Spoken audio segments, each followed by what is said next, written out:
guys, my name is Chef Suzy Singh. I'm the R&D corporate chef here at Now Foods.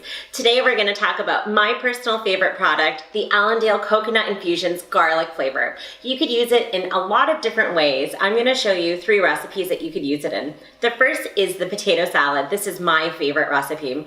All you have to do is add boiled potatoes, sour cream, garlic coconut infusions, shallots, chives, and salt.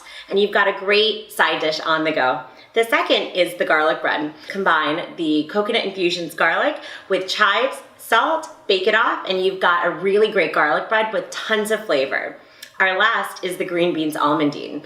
All you have to do is saute green beans with our Now Real Foods almonds, our coconut infusions garlic flavor, as well as a little bit of salt, and you've got green beans almondine.